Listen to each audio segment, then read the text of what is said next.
Welcome back, ladies and gentlemen, to the Overwatch League. If you've come looking for high-stakes matches, you are in the right place. Our lower brackets quarterfinals continue here with myself, Mitch Leslie, and Matthew Morello.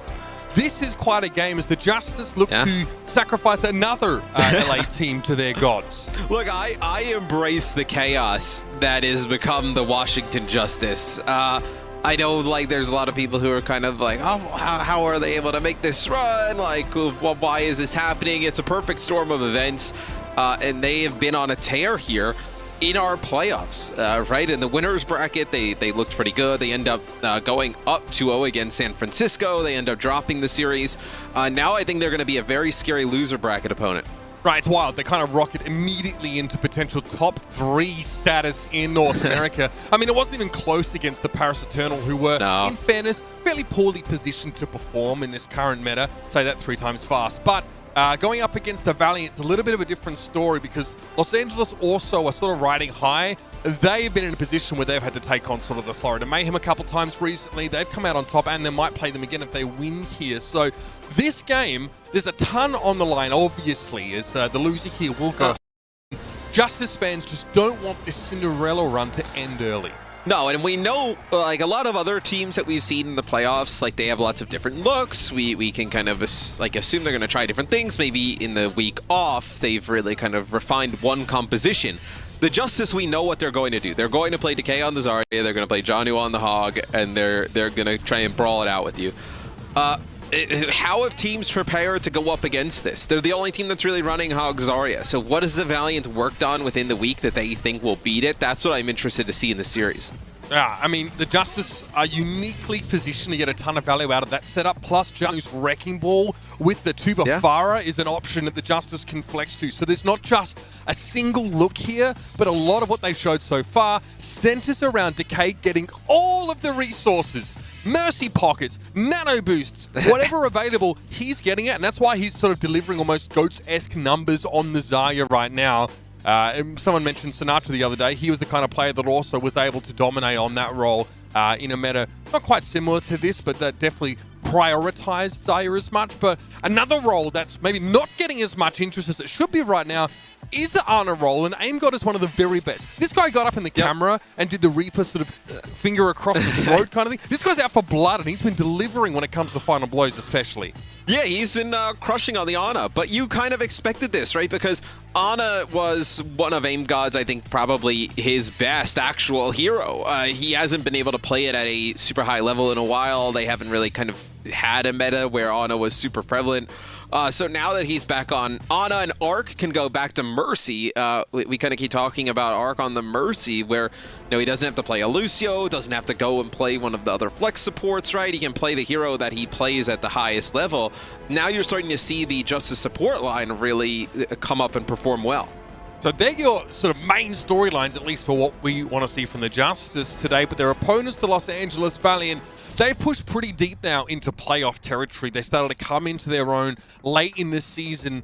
Now they really have to step up. They have definitely been playing a specific style of composition, at least in the playoffs so far. And that's been sort of that Winston Diva with the Reaper Sombra. So quite different, almost completely different to what we've seen mostly from the Justice. Well, look, we have seen teams try that against the Justice, and they have failed. So maybe the Valiant are able to work it to a higher level than what we've seen against the Justice. Maybe they've kind of gone back and watched some of what the San Francisco Shock did, and maybe kind of add some of that into their game. I think the Zenyatta compositions fare pretty well against what the Justice like to do, so maybe we see some more Zen today. Yeah, and that might be an option. Also for the Justice, if Aim God wants to play Zen, he's also looked very good on that one. But you can see it's Sombra Reaper with smatterings of Tracer, but a heck of a lot of Winston. And Dreamer so far has been really excelling. And one of the main reasons why this composition is such a go-to for the Valiant is that Dreamer does a heck of a lot when it comes to being aggressive, being proactive, and actually being the initiator. Getting in and getting the job done. He's got to be careful today, though. Being that initiator and the first one in on the Winston to kind of go and initiate these types of dives with your team against a Roadhog and a Zarya is going to be really tough. Needs to pick his spots right, because it's really easy with a lot of the one-shot combinations and like hacks and stuff that the Justice will bring in for him to get burst down. So Dreamer has to play today pretty perfectly if they're going to run this Winston. And it will be KSP and Shax to start a DPS here for the LA Valiant. And we saw KSP, a little bit of his Sombra the other day, where it looked like his hacks were very good, his general Sombra play, but some of those EMPs just weren't quite connecting. There was a key one of Voskaya where he unfortunately wasn't able to catch anyone with it. They're going to have to be perfect against the Justice, a team where EMP is quite devastating against, right? Roadhog's just a pork chop on legs, and Zarya can't do anything to generate charge when EMP'd. How weird is it? Is like, you know, this is a 5 seed against a 12 seed, and we're talking about the 5 seed needing to play perfect to beat the 12. Yeah. It's just a weird scenario we're in, right? Where the Justice have gone on this miracle run, and they've looked really strong doing it. Yeah, times have been changing, Matthew. And we have to adapt. That's all we can do. Much like our teams in the playoffs, our first map is going to be Busan. This is a 1-3, and it is an elimination match. That means, for those perceptive at home, the loser's going to be going home. The Justice, they don't want to have to wake up tomorrow and think everything was just a dream. They can go further, and the expectations for them have rocketed awfully quickly. But the Valiant would love a rematch against a Mayhem. It's almost like a sure thing. They feel like they got a good read on Florida if they can get through this game. Yeah, like, what are the expectations for the Justice at this point? I think they're such a hard team to peg, like, you know, with how they've looked. They set them, right? They get reverse swept by the shock. So straight away, that gives you an idea of what their ceiling might be, and that can only get higher as time goes on. I like this from the Valiant. Like I just mentioned in the pre-game, I think the way you can really kind of punish what the Justice decide to do is play the Zenyatta. I think the extra damage from the Discord Orb can really punish that tank line. And they're going to add KSP on the Widowmaker on the high ground here.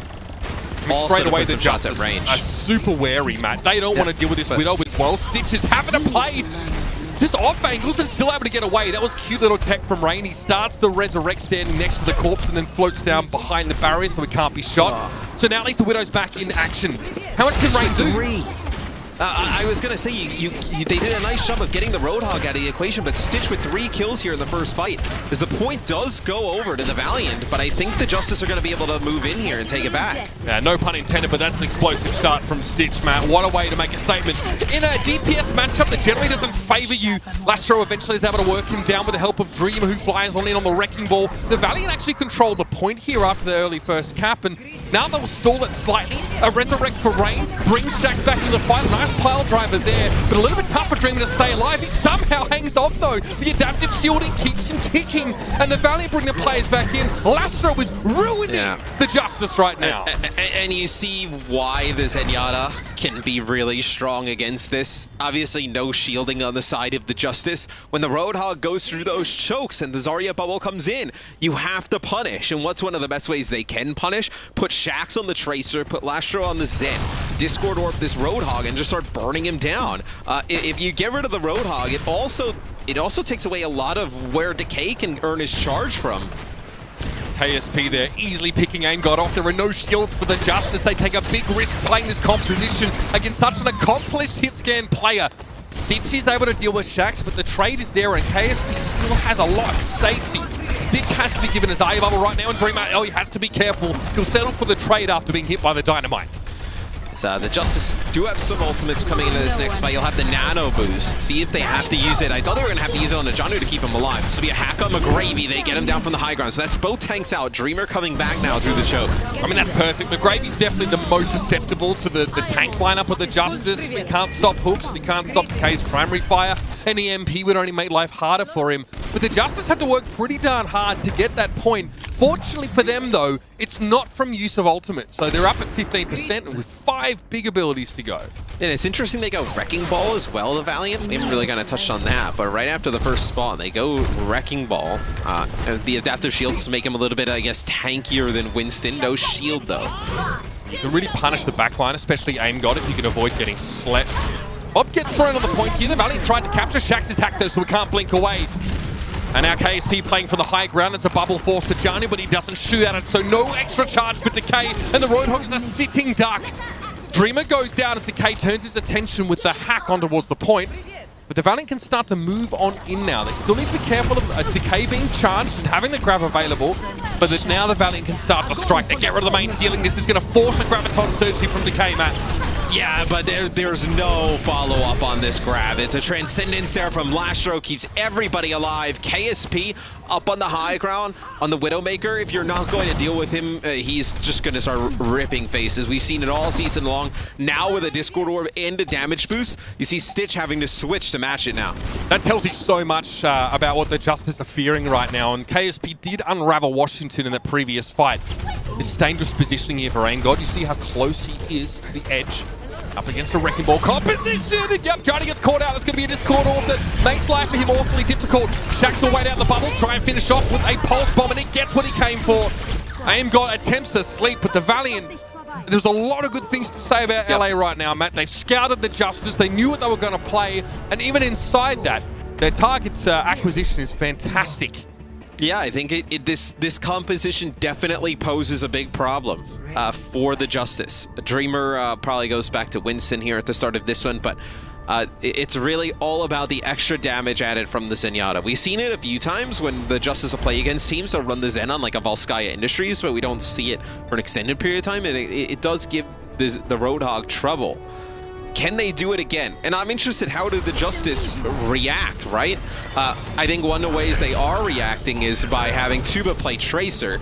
If you're going to need to put some more pressure on Lastro, so he can't just kind of Discord and Free Fire like you're seeing now. So playing the Tracer or like a Sombra, where you're going to go back to the Sombra here, I think the Tracer probably would have been a better answer to this, to be honest. To really just get into the back line and put more damage down on the Lastro, really make him scared. Put in perspective, Lastro has about 850 damage boosted as a result of his Discord Orbs. That's more than AimGod has on the Ana.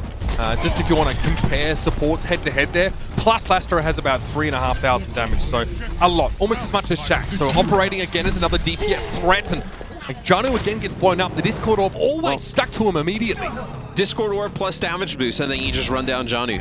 And if you don't have Roadhog, there's no space that he can take up. There's no way the Justice can move on forward. So I'm really liking how the Valiant have come out and started this series.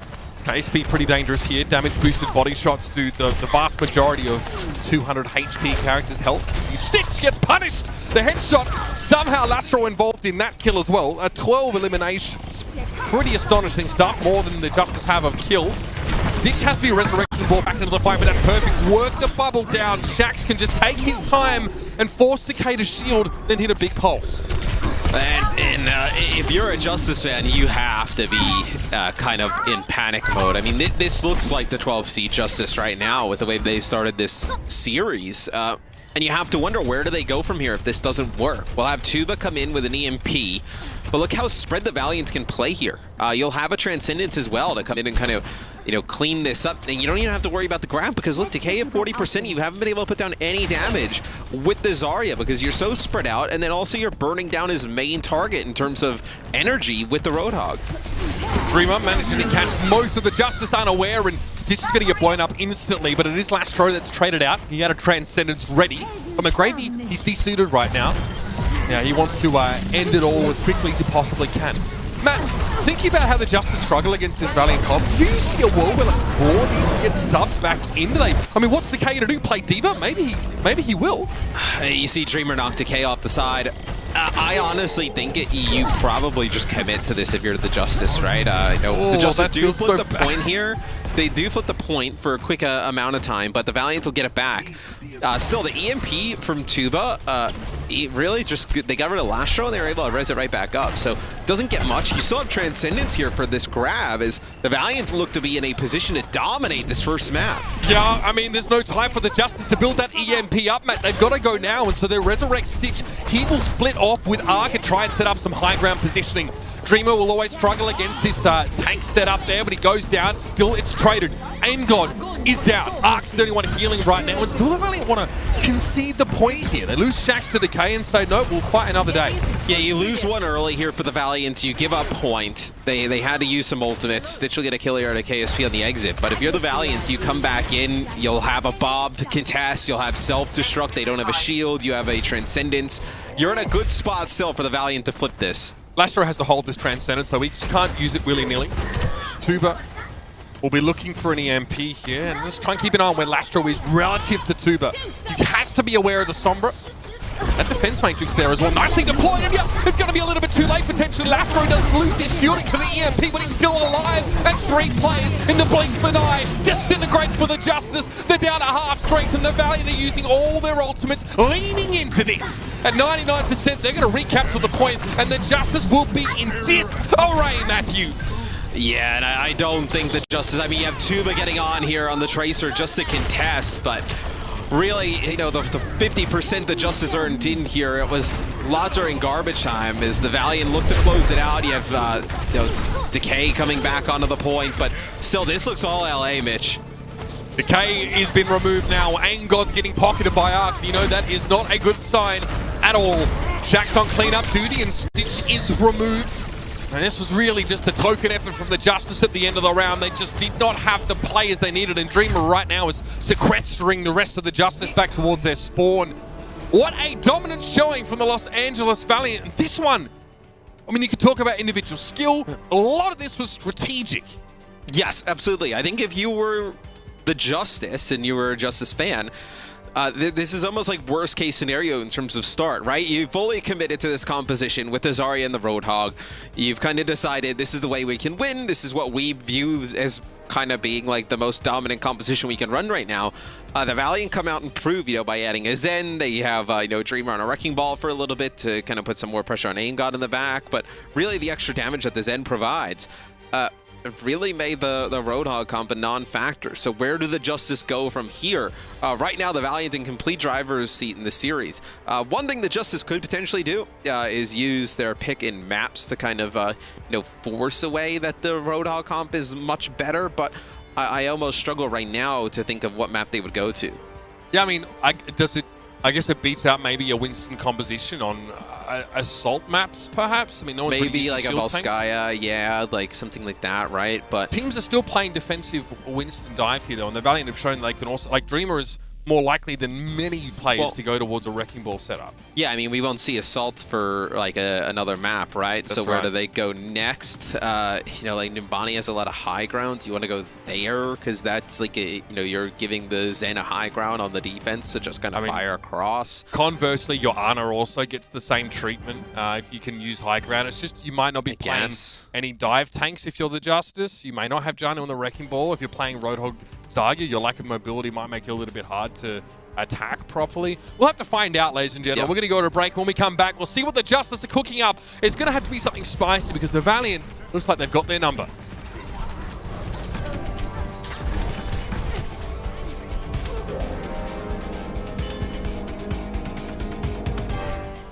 Coca-Cola is the official refreshment of the Overwatch League.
The Overwatch League is brought to you by Cheez-It Grooves.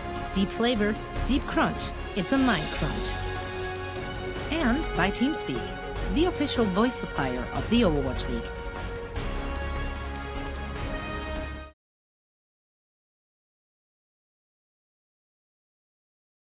I think it's gonna be probably the greatest upset in the history if we win the tournament, and I think it's gonna mean a lot because we changed lots of teammates, lots of coaching staffs, so it's gonna be like kind of like a drama inside of us.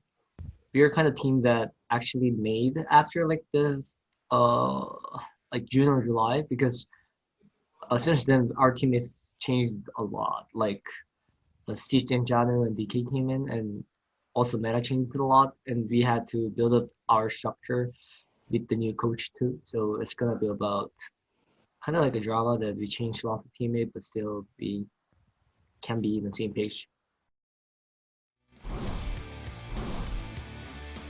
Well, it's a lot more words than we normally get from Mark, and he's not wrong. I think it'd be safe to say that as far as Overwatch history is concerned, seeing the Justice come out from the wings and then end up winning it all would be one of the biggest upsets. I don't think there'd be too many that would rival that. There's still a long way to go here, though, Matthew. I mean, they're in the losers bracket right now, so they still need to get past the Valiant. If they win this game, they have to get past the Florida Mayhem and then potentially the Philadelphia Fusion or a team like that afterwards. So it is a serious gauntlet that they are facing. With the way they looked in map number 1, they really be better focused on the Valiant this series to try to figure out how they make what they've been making work really throughout the playoffs thus far go and kind of gain traction against what the Valiant come out and running.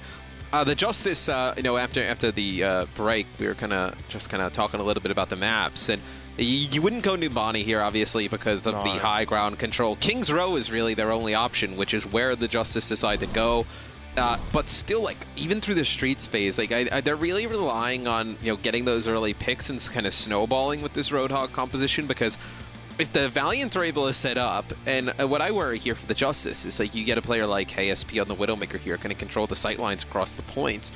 He gets set up, and then you're not able to make any type of progress onto the point, and you're walking into the Zen, you're in a lot of trouble. I mean, King's Row, makes sense. Then we've had time to think about it. And bear in mind, of course, our fastest map times in King's Row, presented by Xfinity, indicates to you the Shocker on the receiving end of a blisteringly fast time from the Justice, not last week. Now, ironically, the Shocker on the other end of another record that's actually above that one, but still, the Justice definitely want to force a situation where, like, Winston or Wrecking Ball don't look nearly as good. And King's Row, you kind of just have to plow yourself through these chokes, like trying to get through the eye of a needle, right? You don't have any choice but to step up, and that is what the Justice want. They want to expose the Zarya bubbles to as much damage as possible. They want Roadhog, Scrap Gun to be as effective, so everyone bunched up. And it makes perfect sense why Aim God would be happy about this map as well. Plenty fat biotic grenade opportunities to keep him at number 1. And let's see what the Valiant do on defense. What I'm interested in is, do we see the Zen again? Looks like it. And then I was going to wonder what KSP decides to play, whether it be the Ashe or the Widow. Because I was going to say, you know, if you're KSP, you don't feel bad, and I think if you're the Valiant, that you play the Widow and kind of force Stitch into the Widow mirror. Like, I think you'll take that if you're the Valiant every single day, even though Stitch has been playing out of his mind in the bracket so far. But do you have to play the Widow mirror attacking, though? Because there's a ton of different ways that you can sort of stay out of the defensive hit scan line of sight when you push up to the point. You don't necessarily need to play it if you're the Valiant. I think, though, if you are the Valiant, you kind of are welcome to taking that head-on matchup, right? Where looks like Stitch won't play the Widow on offense. He'll play Ashe. The difference here for the Justice is you have Aim God playing a Zen. So they'll have a Zen of their own, and they'll go to a Tracer. So I like these adjustments from the Justice. This allows them to put more pressure onto Lastro and more pressure onto Dreamer coming on in. Aim God made his first real splash with the Boston Uprising as a Zen player, we bear in mind, when he joined that roster. So, as much as we talked up his Ana at the start of this game, his Zen is also very good for the same reason, which is his namesake. KSP, though, talking about Aim Gods, that is filth. There may be a resurrect here, but KSP throws a dynamite to dissuade Arc from even attempting that. Yeah, the dynamite breaks it up, and then when the dynamite goes away, Shax is right around the corner, so you're not able to get the res. The Justice do make better progress, though, getting towards the point here. Right. Yeah, I mean, look at this. Somehow Rain survives that, getting out the window. He was in deep trouble there. McGravy had his defense matrix out, but Decay was pushing in with a decent amount of charge. If Rain doesn't jump out the window, he gets blown up, and that's a free pick of the Discord Orb. Look at where the tanks are for the Justice right now, though, and with, like, you're going to be able, if you want the Valiant, to just dive this backline as they come on in through the choke. It is so free if they want it. Yeah, the Valiant has to protect their backline, and doing so as Decay and China will definitely pounce on their supports. And okay, so McGravy and Dreamer opt for the protection route instead of trying to jump down. It's actually just Shax that's harassing the backline of the Justice. Stitch went down and is resurrected, but now Janu's missing. So the Justice are still staggered. They're still split up here. But with Shax going down, now the Justice's backline is much more free to move up. Yep, and now you start to see the Zen and the extra damage come into play, right? Stitch getting the damage boost, the Discord Orbs coming down. You're seeing the deal with the tanks much better. So it looks like Rain just flying everywhere. He comes in, he's out. Make a decision, my man. It seems like now Shax's getting on the point, wants to contest. It's unclear if that was a resurrect attempt on Shax there that just was aborted. Either way, there was some still on the point as a result, but that Primal Rage didn't last long at all. Roadhog really hurts when the enemy is unable to move away or be knocked away by it. You can refer to Orissa's using Fortify when they're right in front of Roadhog's doing that. It's bad. Very bad. All right, so the Transcendence look bad. Yeah, the Justice make a good push here on the point A. So the adjustments look like they are paying off for Washington. Now, the Valiant, they end up using Primal and their Transcendence during that fight. Neither worked at all. Yeah, no, neither was effective.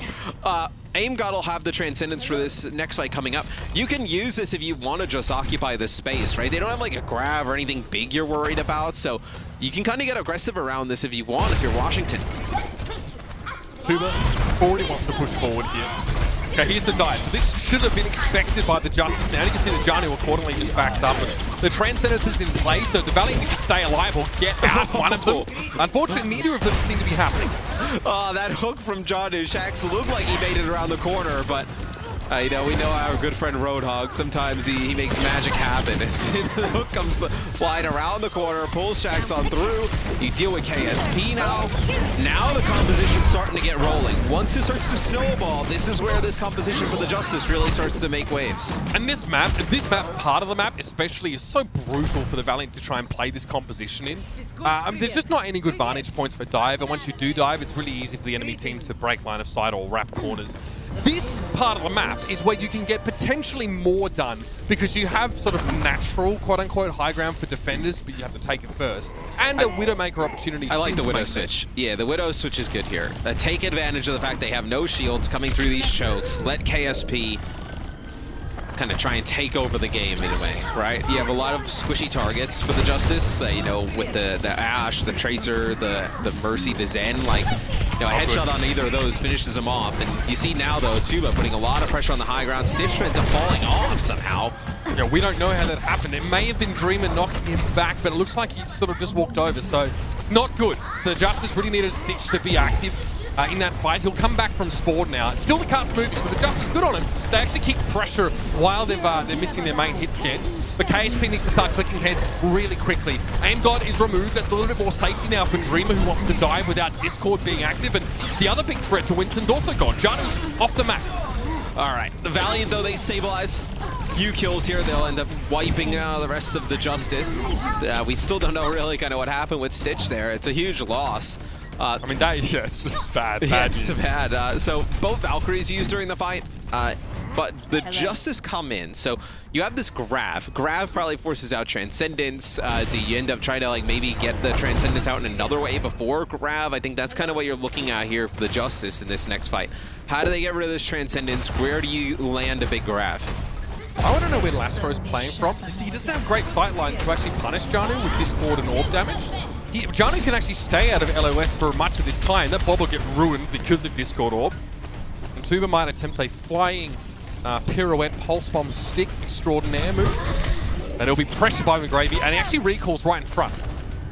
Yeah, they're waiting. The walls are up here for KSP, so just trying to wait till that runs out. They demech McGravy, which is big. Now you have a grab for free if you want. Yeah, Dreamman's going to go for a primal here and try and create some sort of kill, but oh my, Tuba! There it is, big stick on KSP, and this is where the dominoes start to fall for the Valiant. Dreamer able to get some value out of that primal rage eventually. but stall is going to be impossible here. Yeah, 2 minutes and 12 seconds on the clock for the Justice, but solace, the Valiant can take it. The fact they lasted longer than the shock. You know what's interesting is the Grav never gets used, and neither does the Transcendence. They're just kind of mirroring each other the entire time, almost like how you see like EMP with like sound barrier. Sometimes people hold on to it, try and bait it out. Lastro never ends up popping the Transcendence because he knows he needs to save it for the Grav, and Decay the Justice kind of use that as a looming threat. Okay, so bear with me here. That's also because the Justice don't have Sombra, so there's actually there's not much to pressure the Transcendence out, right? You could EMP force trans after the fact and then get a later Grav, but instead the Justice actually play a Tracer. Yes. Which is what actually allows them to not have to use a Grav at all by getting a huge stick on KSP. Which is kind of what I talked about on Busan, which I would have liked to see them do on Busan. I think, you know, playing the Sombra makes some sense, like if you're kind of controlling the pace of the game and you can force these like team fights where you can get big usage out of EMP. But you weren't doing that for the Justice. You needed something to kind of keep Lastro and Rain and Shax and KSP under pressure in the back. Like nothing was really, like Sombra's not putting pressure on them in terms of finishing them off, getting kills. Not enough anyway. No, where now the Tracer changes that, right? It's much more of a looming threat. It doesn't allow, you know, the Mercy to just kind of freely damage boost the Widow or the Ashe and the Discord Orb to come down. Pulse Bomb. Right. So you're in a better spot here with the Tracer in play. I really like the adjustments that Washington's made after map 1. All right, well, we wanted the Justice would be able to make adjustments, and they have. They just didn't have to be huge. None of their tank line had to adjust, which I think is what's important here for Washington. Is I don't really know how much flexibility they have in that regard right now, and this is a secret weapon where Decay just walks out, plays deeper, and just dominates. KSP and Stitch already exchanged greetings across the map now. It will be Ashe versus Ashe. Is already, look at the bottom right there, Dream is getting in position. Yes, the Justice can't really play the point, right? Because, like, kind of just stay on the point because you don't have the shield, you don't have, they like, expose their support anything, yeah. So you have to kind of play this type of angle where you play from afar as Shax's getting behind. Somebody look at this guy. Look at Shax! Oh, gets the insta-kill. Now, there's going to be a resurrect attempt here from Arc, so the whole of the Justice have to respond to force Shax away. Dreamer gets kind of baited into that. He knows that the Justice are going to commit to getting a res, so he thinks he can capitalize. It turns out it was all a bait, and Janu has the hook. And you didn't have McGravy follow it up because McGravy's on the point trying to get that tick. Finally, they do get the tick on the point, so you do. It's got to be one or the other, though, right? Are you trying to punish that resurrect attempt or capture the point? Right, like maybe if he was up there to punish the resurrection attempt, you get another kill or two, and then you're able to take the entire point. But I think they're just playing for the chaos ensuing out there, and if Dreamer is able to stay alive, we're not even having this discussion, right? The Valiant probably already have taken the first point. All right, McGravy needs to be tended to right now. Rain already has the Valkyrie. So now the Valiant group up instead of splitting between high and point. Shax has to go for an early recall, which makes his next pulse bomb well, really risky to try and stick for another 8 seconds or so. Yeah. I mean, yeah, you've got to be so careful. You are walking into a choke with Xayah, Ashe, and a Roadhog there. You are asking for it. Yeah. Plus Zen. And the damage boost as well. Really tough. Janu might be in trouble though. Can he take a breather? Oh, he goes for the whole hog. Instead of taking a breather, he can't do anything except churn away in the scrap gun during that period of time. And that might have been what led the Valiant in. A little bit of misposition. Janu maybe forgetting that discretion in many cases is the better part of Valor and what might have kept the Justice in control at this point. Stitch is brought back into the fight, but here's a Transcendence now as the Valiant get topped up while they try and capture. Arc gets body blocked by Dream as he tries to get to a teammate. Fantastic spring into action from the Valiant, and they stay competitive here on Kings Row early. Yeah, a little victory trance there from Lastro. I don't really know if you needed that. He could have feared a Graviton, I think. I think he was maybe worried. Decay was still alive and charged up. So. What I really like, though, is the use of KSP's Bob. So when they kill Janu, there's always the looming threat of the resurrection coming through, and KSP throws it and blocks off that high ground access. Like, you're not able to walk through there with his Zen or the Mercy. Arc has Valkyrie, but he's not going to fly all the way across the point, like into KSP's face, right? So you're denying like 1,000+ effective health from being brought back into the fight. Fantastic stick. Really nice Bob use. Recall forced by Tuba, man, he's out for blood, and he's hitting some of these shots. I mean, there's no recall available for Shax right now. He needs to be healed manually, and McGravy even has to defense matrix him to keep him up. This is where the Roadhog comp can be beneficial. Taking control of this choke, Make it punishing for the Valiant to kind of dive into it. Did Shax not see the Zenyatta? Janu, okay. Oh, he went for a hook instead. Could he have taken a breather there and survived that? I think he already had used it. I think he had used it on the walk back, so I don't think he had it up at that point. There you go. No choice but to go for the hook, but it didn't interrupt the damage, and all of a sudden, bam! Shax hits him with the left, right, good night. It's a really good fight win for the Valiant. Like, that should be an area of the map where the Justice are in control. Okay. Okay, no one is looking at Shax. Again, there's a coach gun kill to the face. Yep, that's brutal. How do you live through that? I mean, Arc, I mean, that is incredible. Well, remember, of course, that Mercy has that passive regeneration. Oh, it's out of combat, though, so, yeah, not sure. Arc was like just baiting. He's like, maybe if they think I'm asleep, they'll baiting for my Ashe. I think Stitch potentially actually had to, I don't know, he might have had to one-shot or at least headshot without scoping in to get the kill on Shax with the coach gun combo. Yeah, kill on the last stroke here. They're going to res it. I don't think you have any follow-up here, though, if you're the Justice. Oh, no! That's a grab with a pulse bomb. Maybe you do. Oh, I mean, that's perfect, though.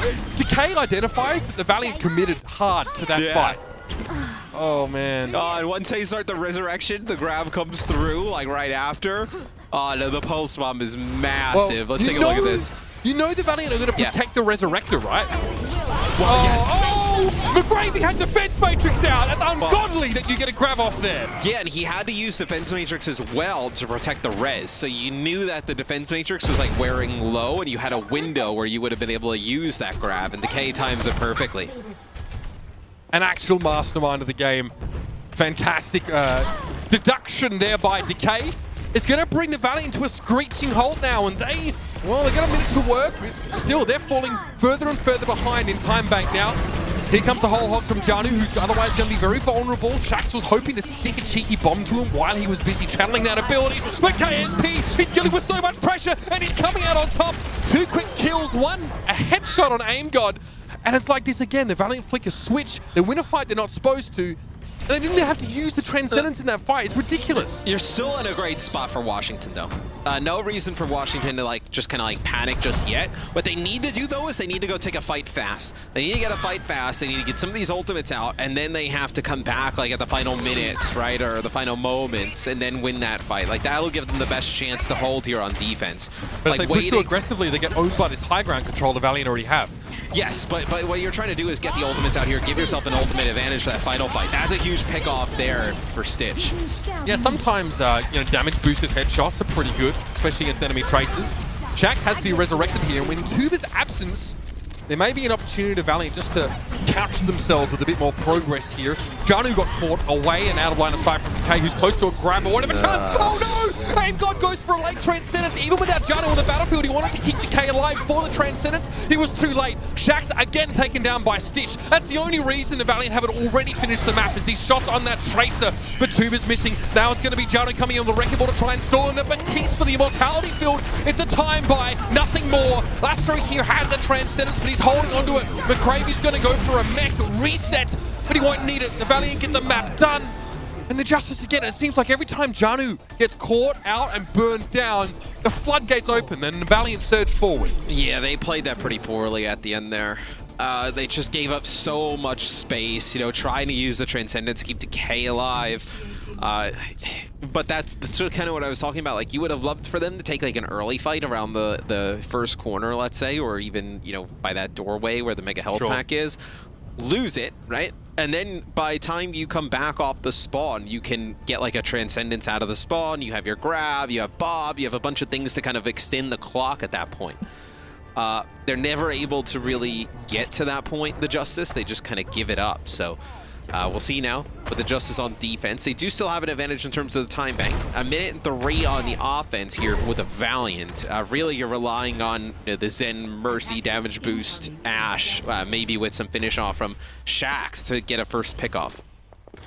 What we're actually watching right now is not only a fantastic game of Overwatch, but a battle of concepts, right? Can you get away by playing this somewhat flimsy but very mobile tank duo on a map of King's Row, where you have to just walk straight into these choke scenarios the Valiant are being forced to be very creative on how they approach, and they're constantly juggling. Do we split our team up and get our tanks into their backline while the rest captures the point, or do we group together and try and pile in like a death ball? A lot of decisions the Valiant have to make here. I'd say their composition is harder to play here than the Justice's. Oh, absolutely.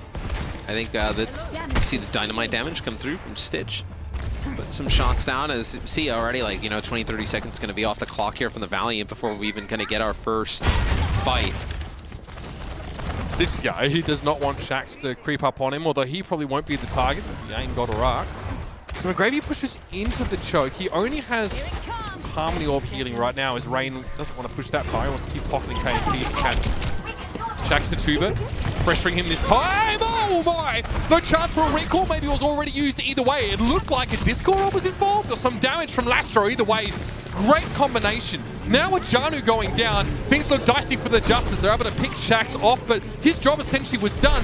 Someone else can go forward and harass Stitch now, and McGravy will capture in mini diva form. Decay has to commit to the point right now.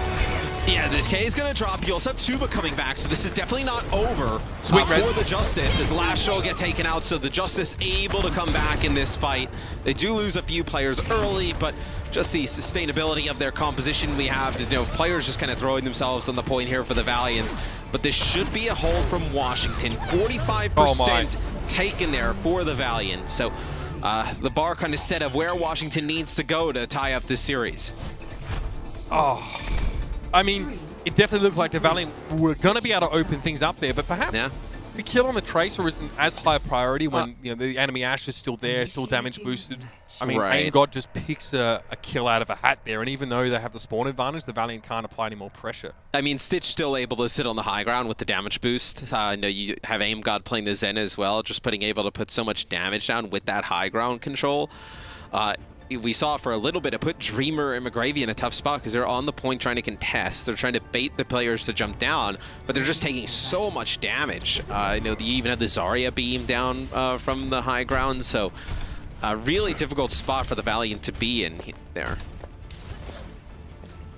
The Justice are definitely poised to take this map. Now, Valiant fans, I think, had they not won the first map, they'd be a little bit worried right now. Their composition may look really good by comparison on certain maps, but not on King's Row. That's where they kind of suffer with this setup. Here's Stitch saving the day, by the way. Ain't no thing. Just, double shot the Mercy out. Yeah, it's the same time that you get Rain, you also deal with Shax as well. Comes around the corner, McGravy and the Baby Diva not going to last long, so big kills there from Stitch and Aim God. It's important to think of that kill on Mercy as actually 2 kills, because Rain was looking for a Resurrect there, and he probably would have had it had he been able to get to safety. I think the Justice go back here to putting pressure on high ground, or trying to at least. KSP, yeah, I mean, the Valiant are actually positioned relatively far forward here, at least KSP was. He's like, if I get an early kill on Stitch, force a res, or even prevent said res, we've already burnt 30+ seconds off the clock. That opportunity goes begging now, though, as the Justice are able to get their tanks up there on the bottom right. Stitch is now in position 2, and they force Dreamer away from safety. Yep, they get him about half health. This is the position that the Stitch was in. They're on the top of the staircase. It's a really good one. It kind of forces KSP all the way back to the other high ground. So see KSP from this position, he's going to get run down rather quickly, has nowhere really to go after that. I think Dreamer's the genius. He just tried to bait Janu to the low ground by looking like he was trying to interrupt the res, but then he faked it. Maybe that's what happened. Janu goes down to KSP though, so another huge kill. He finds Decay first, then Janu. So KSP, main reason the Valiant are still alive here, but the cap has begun, and it's a much longer walk back for the Valiant here. They can't trade 1-for-1 or they will lose this map. Yeah, and they don't want to have McGravy go down and try and challenge Decay, because he's all charged up as the Bob hits the tree. Now you have Bob with a little bit of a crossfire on the point. Oh no! KSP trying to get to safety with the coach gun, but can't get enough altitude, and he gets blown to smithereens. It's just Rain on the point now, but the Justice, they have the answers. Lastro with a very sad-looking Transcendent there, and even McGravy can't actually be healed up by it because the Discord Orb is doing so much work. Janu finds the instant hook on a Dreamer, who doesn't even have a chance to really get a good adaptive shield, and that should be all she wrote here. Lastro's off to the side, and I mean, he could try to touch, but really, what's the point? The Justice look way better on King's Row, and definitely owed towards their composition, reveling in the chokes. Yeah, compositional changes here for the Justice. We can take a look at the pulse bomb. So it's a stick from Tuba here. And then he just tries to save himself by getting up above Lastro. Not able to do it, though. Beautiful stick there from Tuba. I know another kill from Stitch there on the point. I know the Bob on Bob action, but allows them to just kind of take that point at the end. But like you mentioned, the changes from the Justice here are very good. Look, I think the combination of being able to pick the map, take it to King's Row, not have to deal with something like Numbani and high ground and all of that, plus the ability to change your composition, ditch the Sombra. The Sombra is not really getting much of anything. Put more pressure onto the Valiant and bring in a Zen. I think those three things really turn the tides in map number 2 for the Justice. I'm interested now with the Valiant's pick. Where do they want to go on Assault? But we'll find that out after the break. Yeah, we'll definitely see how that all goes down. Volskaya seems to be the most logical one there. Stitch looked incredible on that map, Matthew. 17 final blows, 8 deaths. The better Ash, and it was the players that he was killing, not just the actual number of them. That was very important. Can't wait to hear what our experts have to say to break this game down, because, like I said, it's a battle of concepts. Also, it's people like KSP, people like Stitch, just trying to get a lot of work done on their respective roles. I love it. It's fascinating. And let's head to a game break now and have it all broken down for us. The Overwatch League is brought to you by HyperX. Unleash your style, unleash your fury with HyperX Fury Memory. And by Coca-Cola, the official refreshment of the Overwatch League.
Hello and welcome to our game break presented by Pringles Wavy. Washington Justice are currently facing off against the LA Valiant, and it is one apiece in our quarterfinals of the losers bracket. Zoe here, joined by Costa and Reinforce, and I have to dig in. I have to start it off just like that. Costa, you did predict against the Valiant.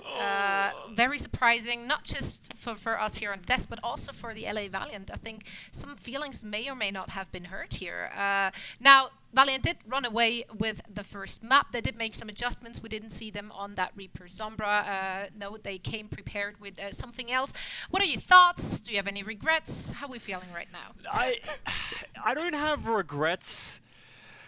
I have a little bit of regrets, but it's going to be really interesting to see how it plays out. We see the Valiant coming in with an adjustment of they're not going to play the Reaper Sombra Lucio style. They're going to play it a lot slower because of the Washington Justice composition in which they play with pretty much no Lucio, no high mobility. This enables KSP to play this Ashe or hit scan, and that enables Shax to play more of the Tracer, which actually might be a bit of a blessing for the Valiant because they were sort of starting to struggle on the Reaper Sombra composition, but now they seem to be much more on their comfort heroes, and we saw in map 1, they just absolutely took over. Here's the Shax stat card of just, classic Shax in general. He dies so much, but you see how aggressive he is.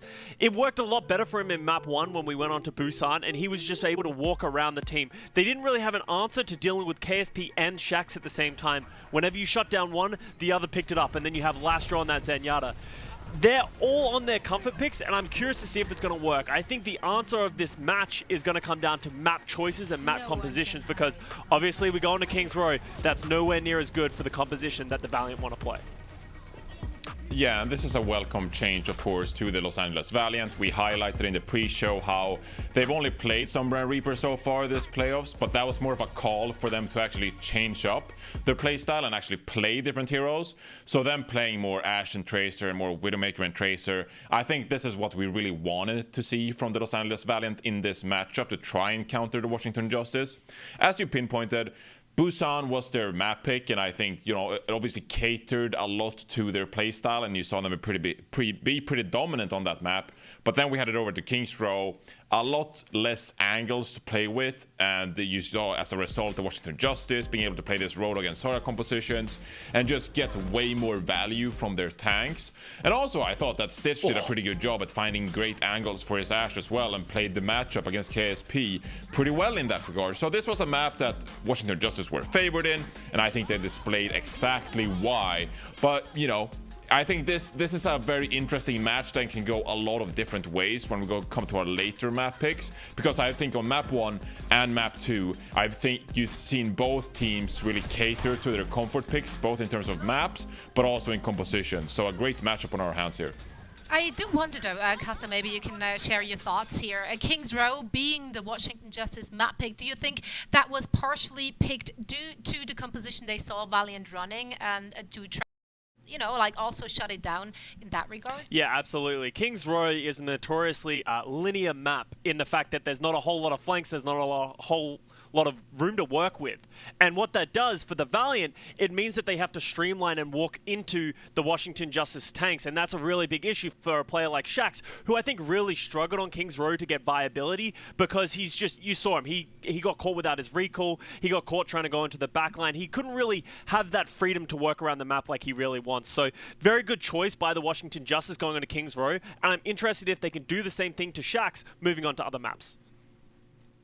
Now, for our crunch time presented by Pringles Wavy, Reinforce, you wanted to, share your thoughts and kind of walk us through the compositions we may or may not be seeing in that second half. Yeah, I mean, obviously, I think this is the storyline, the narrative of this match. What composition is going to end up winning this match? Because, as I mentioned on Busan, we saw the Los Angeles Valiant really play the Widowmaker and the Tracer to its fullest potential. And then on King's Row, we saw the Washington Justice play the Sora and the Road Dogg to its fullest potential. But now, as we get deeper into this series, we're going to end up with a lot of map picks that doesn't necessarily cater specifically to one composition or another. I think as we go towards Assault, we'll see what map the Los Angeles Valiant really picked, but Volskaya Industries will be a great pick there. We saw the Washington Justice do a great job on Gibraltar for a escort map against the San Francisco Shock.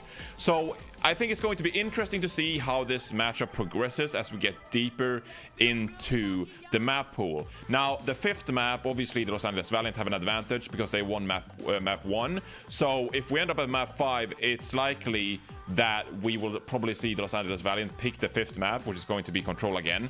So this is going to be a fantastic matchup to see how these playstyles really combat each other and to see which composition will be the most dominant over time in this map pool. I certainly hope this one is going the distance, and as you just mentioned it, Volskaya indeed is the map pick for the LA Valiant. Let's see if they can, you know, edge ahead in the series, or if the Washington Justice are just continue their dominant performance so far in our playoff. We will find out after a very short break, and then we're heading it back over to Matt and Uber. The Overwatch League is brought to you by Pringles Wavy. Big crunch, big flavor.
The Overwatch League is brought to you by T-Mobile. Switch today and rank up to America's largest 5G network, T-Mobile. And by State Farm.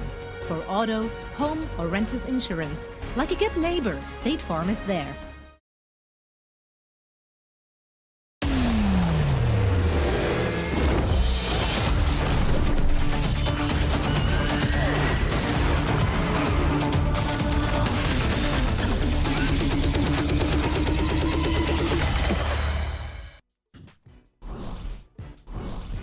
We used to make a joke last year, myself, Matt, a lot of the other casters, saying that every map mattered. It didn't always really work out that way because we just had 4 map series that were decided we play an extra map, even though we didn't need it. But in this series, they do, just for a different reason. It was kind of discussed, Matt, during halftime that this is a series that will come down to map selection. Now, it is loser pick here. And so the Valiant have the next choice of map. I agree. And the Valiant take us over to Volskaya Industries for this next map. No subs for either team. Just kind of looking over the rosters, giving you a heads up. But I like this decision for the Valiant. This is the most logical one on their offensive attack. If you were able to get that high ground right and force this Roadhog like onto the point with the Xenia running, it is like a death trap for the Justice. So this is a really good pick for the Valiant. They should be heavily favored in this map. If the Justice are able to win it, I think that definitely gives them a huge edge going forward. And maybe it's a proof of their concept as well, like over the course of the series, that maybe it's just a bit better. On defense for the Valiant though, Matt, you feel like it's a little bit different, right? They have to sort of deal with the threat of having their sort of the Winston or the D.Va picked off quite easily. They can't maybe think about high ground the same way as they would as attackers. That is true. You also have the threat of Roadhog kind of running through the choke, causing chaos. We'll see the Valiant on defense first here to kick things off. So we'll get a good look of what they decide to do. They could play some Roadhog on D. We've seen teams do that who usually don't incorporate the Roadhog at all. Is it safer? It all kind of depends. Like, do you play it with a shield? Like, do you play with a Winston? Like, we've seen like variations of like Winston Hog. Like, it's not great. Like, what do they decide to do? Like, I think they probably just, I mean, they're going to commit to what they've run the whole series. No reason to kind of change off of it. You've definitely showed you're able to at least kind of draw blood on the Justice and what they like to run. The Justice, I would be absolutely stunned if they'd ran this. This is going to be a change-up of everybody coming soon. This would just be utter chaos. There's no way this comes out. What's the defenders then, Matt?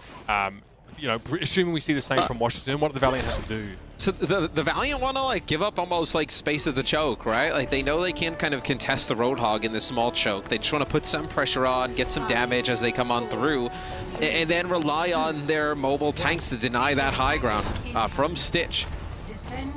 And I guess they probably hope KSP finds some nice little headshots in the mix to burn clock, to force Resurrects, to put pressure on the Justice. So, as you said it, Matt, the Valiant give up space to this choke. They let the Justice walk through for the most part. And Stitch is on the hunt, but not many opportunities really presented themselves. Afterwards got beamed by Lastro, though. Yeah, no, let Stitch put down some damage at range, right? The Valiant, they just want to get some damage down from Dreamer and McGravy, you know, give KSP some shots, just trying to build up towards some of these ultimates rather quickly. I think now when we go into this part of the map, this is where you'll start to see the Tracers really kind of dictate how this is going to go. Dreamer now less comfortable in that position he was. He's getting harassed at longer range from the Tracer. There's not a lot of burst healing for the Valiant here, so any amount of damage for either of these teams can stick, can really cause problems. I was going to say, but you see the way the Justice are playing? They're not even worried about the point. The Justice just playing for picks, right? You have the supports up here with Stitch on the high ground, everybody else working their way towards the bunker. It just splits the Valiant completely, and Justice really showing that they know how to play this comp in a lot of different situations and variants. They know that they don't want to get onto the point, just kind of get burned down. So what they do is they just split everybody, put some players over by the bunker, kind of deny them coming out onto the point, then let Stitch just kind of shoot at range. Eventually the Valiant buckle, and that'll be a pretty fast first point take for Washington. Matt, it looked like Rain got hooked by Johnny there. And that was how we sort of went down. That's the worst way that could have happened as well, because normally Rain is sat with KSP across the map. Normally he's not in range of that. It's likely Rain went to save Dreamer or someone similar and then got punished for it. And that's what this high damage tank composition will do to you. It forces you to use these healing resources at times that you otherwise wouldn't want to. And you see Lasher get a kill on too, but all it takes in a lot of these fights to go Washington's way is just a good hook, right? Janu walking in, controlling the space, somebody slightly out of, not even out of position, just in his line of sight. You know, lands a hook, it's a one-shot combo, you have an advantage right away. That's how Washington's been kind of rolling throughout the playoffs. So, Janu moving in, yep, there's a hook. Yep, here it is. KSP goes down, resurrecting that would be a fool's errand for Rain, but maybe with a Valkyrie you'll consider it. Shax here stays alive, forced to recall now. Going to try and play together with Dreamer if possible, but that Transcendence is knocked away from the point. Lastro can't really join the rest of his team right now, which is a problem for McGravy. He'll need to keep himself scarce until help arrives, but Shax doesn't fare any better. Dreamer's forced to pop down the bubble, hoping maybe he could catch someone away from that line of sight of healing, but just two big targets for him to deal with, and everything is starting to crumble now for the Valiant. They're losing key players as first picks, Matt, and they're struggling to recover. McGravy tips in though, a big pick on Stitch might be what they need. Yeah, maybe they're able to turn this, as now KSP starting to pick up some kills in a situation which looks so good for Washington. The Valiant able to bounce back at the end. KSP and Shax picking up the kills, but just like we were talking about before that fight even kicked off, it's just one hook there from Janu that sets all of that up. The Justice able to get 71% on the point there, so although you're not able to take it, still good progress here from Washington. It's worthwhile mentioning that as big as a pick like that can be, in and of itself is not enough to win you the round here, especially when defenders spawn so quickly. And there's a Resurrect in play. That's a good way to burn some clock. There should be a Resurrect there, as I think that Ark can do it safely out of line of sight. He had just used it, so I believe he raised Aim God, so you don't have it now, so you'll have to wait here. You buy 15 seconds for free. That's a pretty big deal for the Valiant at this point. Grab no Transcendence. You had to use Transcendence for the Valiant last defense, just to kind of stabilize, extend the point to get players back. Where does the grab come through, though? Another hook. That is just huge. Janu does it again. Still going to be forced back, though. McGravy has to give a lot of his health just to try and force him away, but Ark goes down to the pulse bomb, and Shax saves the day quickly. Puts the Justice to bed, just as it looked like they'd be having it all night. I don't know how many times, though, you're going to lose a player first blood with a hook and still win the fight. The first time, you give up 70%. That time, you make some plays on the backside of it to turn it. You can take a look from Shax's POV. The stick on the Arc, which is massive. I don't know how often, though, you're going to be able to lose a player and then be able to turn it. Like, they have to be a little bit more careful when Johnny starts making space up in front. In fairness, even with a player down, the Valiant get to play from this very convenient high ground. The Justice are forced to stand under them, which is awful for the Justice's composition. So they need more than just a pick to sort of outweigh the vast disadvantage they have against a Tracer in their backline who can drop down from wherever, and a Zenyatta just belting him. This might be the ticket. Rain has to resurrect him and try and keep Shax alive. Lastro's able to get a good Transcendence, though. It's not enough to keep Rain standing, which is pretty punishing. Yeah, the Pulse Bomb comes in, and the Transcendence from Lastro is still going on, so do have Decay now on the point. Look at how charged up he is. Deals with McGravy, and the Mac tries to pressure out KSP, gets him really low. That'll be the Justice who take checkpoint B. 1:26 in the time bank. I think for the way that defense was going for the Valiant, you almost have to be happy that that's how it turned out. That could have been way worse. Yeah, I mean, a lot of these fights also can swing between favored teams very quickly because of the lack of shielding and otherwise the lack of sort of, burst healing to sort of cover up a failure of positioning or something similar there. So the Valiant looked okay. I mean, they lose a player first, but it's the grab from Decay on the high ground, Matt, that kind of keeps the Valiant all standing in one place. Yep. And even though Rain was inside a Transcendence, Discord Orb and the damage from Decay primarily, it's just not possible to stay alive. This is where, though, you think the Valiant have their biggest advantage on the offensive side of things. How do the Justice navigate their defense to make this composition work against one that can access the backline rather easily and also pump out a ton of range damage from the high ground on the opposite side where you cannot access it?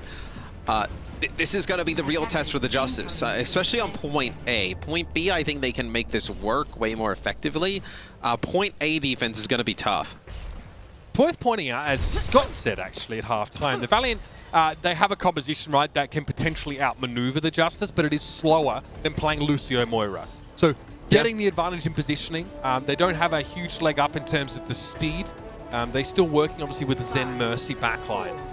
We'll see how it all works. By the way, ladies and gentlemen, we obviously can't be at these games in person right now, but we've created Reacts to give fans the chance to cheer on their favorite team from home with live reactions. Check it out in the link below and get involved. Great way to show support for your team.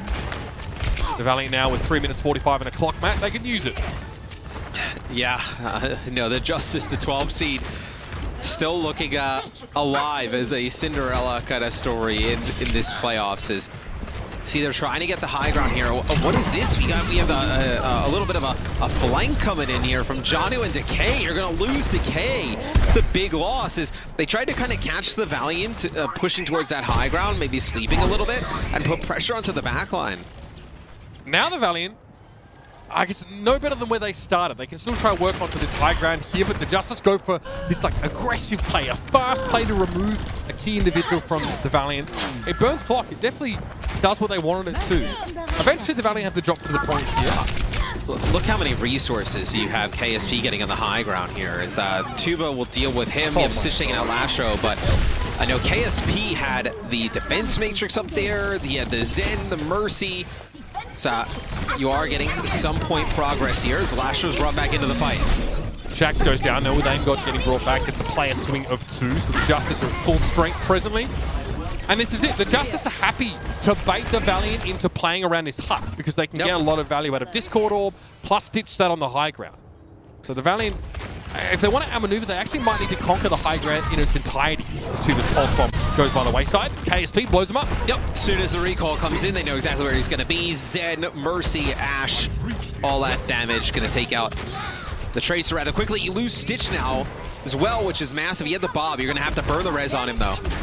Dreamer tried to body block the Resurrect there. Wasn't able to do it. So now McGrady and him will go aggressive on opposite sides of the map here. Dreamer actually jump back across to try and deal with the Roadhog. And yikes. Whole Hog is such a risky ability to use against Zenyatta, Matt. It gets cancelled out primarily. Janu now down. Honestly, though, I don't hate it. Look how many players he occupied enough to get the res back on the Stitch safely, and you'll have him come back into the fight. This will be Transcendence from AimGod just to keep himself alive. Oh no! KSP goes down. Sometimes the coin flip of the Ashe head-to-head, such a big difference maker. Stitch is able to escape the self-destruct as well by coach-gunning himself away from the Divas mech. He won't have it on cooldown for Dreamer, but he gets enough distance away, and Decay's ruining the backline. Look where Decay is. Unreal there. Also, big play during that. Arc with the Valkyrie, able to keep Decay alive in the front and also get to some healing on the Stitch in the back.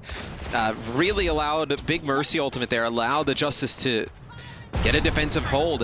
And Mitch, we're only a minute to go now with the Valiant's offense.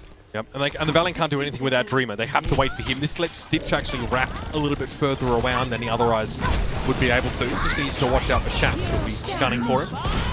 Shax on the point right now, Bob out, and he will be able to stall. That's a tough cookie for the Valiant there, trying to deal with the Bob. It's the last thing they want to be focusing on. Stitch still trying to win this duel against KSP. Tuba going to recall there. Lastro is so low, he's kept alive somehow by McGravy, but KSP not so lucky, Matt. Yeah, I mean, McGravy has to stay there and protect Lashro just with the threat of Tuba. And what happens? He just dives to the point. They know they can deal with this Winston. There's no Diva there to help protect. As the Justice have made this composition work on defense. So impressed with how Washington's played this. It's astonishing. Stitch is carrying the Justice like you would not believe. Janu able to find 6, of course. Final blows on the Roadhog doesn't hurt you either. But it's definitely been the mercy pocketed Stitch causing problems for the Valiant now. Last chance saloon for the Valiant. They have to step up, and McGravy is accosted on the point. Zarya Beam and Discord Orb, there's nothing he can do about that. Dynamite thrown across by Stitch. Now the Transcendence on the point for the Justice. They're going to dig deep, and they're going to hold on. But the Transcendence can't keep Decay alive. Zach's able to find one more as KSP actually removing AimGod, and with Dreamer back in the fight, there's an opportunity for the Valiant here. AimGod has to be resurrected now for the Justice. Tuba has a pulse bomb, and he needs to get rid of KSP with it. He doesn't need the bomb. Rain goes down, but AimGod was also removed. Bob brought onto the point, but as soon as he appears, he's almost removed. So much damage on him, and Janu was able to knock Jax off the map. That's the heartbreaker. Pulse bomb towards Dreamer now, and it's just going to be Lastro to try and stall out. Not a lot of high damage being leveraged against him, but he will be knocked away. The Booper gets booped. And the Justice conquer the Valiant on a map of Los Angeles, choosing dangerous signs for the Valiant. And did you see that KSP was up on the high ground by the Mega Health Pack? And he was quite low, but Arc starts to, he busts out with the Mercy pistol with both Janu and Tuba on the point, pressures him enough to go down to the Mega Health Pack, and then Arc actually finishes him off with the pistol, with the blaster. Able to take out KSP, so you didn't have KSP being able to just fire on the point from the Mega Health Pack. as the Justice clutch up in the end. They get the full hold there on point A to give themselves a 2-1 lead. And like you mentioned, that's huge. That's a Valiant map pick, one that you thought would have favored what they would have liked to play. That's a huge win for Washington. Put it this way, right? The combined final blows, of Washington's tanks is 11. Combined final blows of Los Angeles is only 4. Dream and McGravy just aren't really able to complete these kills, which puts so much more pressure on someone like KSP and Shax, respectively, to do a lot of the cleanup in these fights. It's not happening. The Justice, I mean, it was just generating a bunch of kills. Stitch doesn't have to carry his team, but he also is. He's dominating, I think, like at least 14 final blows there. The less lethal frontline for the Valiant is starting to get dominated, especially in neutral fights or situations where you don't have the ability just to dive a backliner as Winston. You have to deal with the Roadhog eventually. That map's huge. Like now, if you're the Valiant, you haven't. When we've seen the Justice respawn, right, and match with the Tracer and the Zen and still keep this tank line, the Justice have won the last 2 maps. Like, what did the Valiant decide to do here? I think it's got to be a map that plays into, like, verticality and being able to play the dive, spread the Justice out. I don't think they could win in these, like, clumped up close quarter scenarios. And the next map type's going to be Escort as well. So, no doubt about it, right? The less chokes, the better. Unfortunately, Escort is a map type that's kind of built around chokes in general. Right.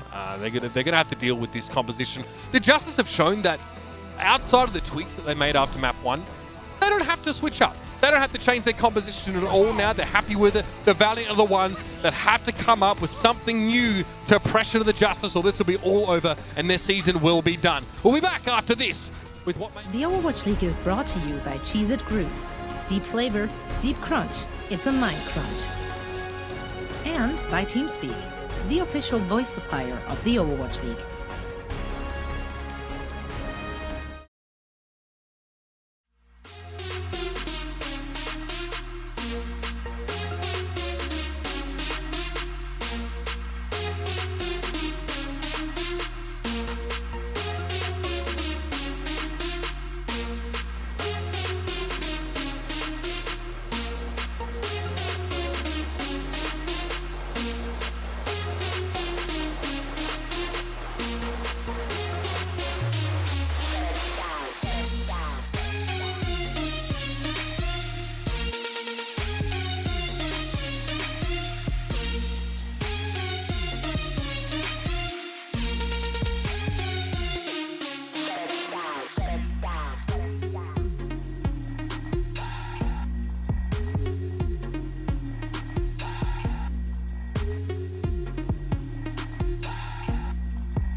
Well, it's been a hectic and chaotic playoff so far. So much so that many of these teams really haven't had time to work on a bunch of different compositions in between their matches. They have to find what suits them best and go with it. That's fine until you go up against a composition that just seems to have you beat. Now, Matt, is it composition? Is it execution? It's hard to say, but you have to say, like, the Valiant aren't making this easy for themselves, playing Winston Diva against two tanks that theoretically count them. The Valiant looked good in map number 1 when we saw the Justice kind of commit to playing like more Sombra stuff. They were playing the Ana. Since we've seen them move over to Zen Tracer, it's been close, but the Justice kind of went out in a lot of these long, drawn-out fights. We don't have anyone in the league who's played what the Justice are playing, so we don't really know even like what would happen in a mirror matchup, right? Like nobody's played Roadhog Zarya.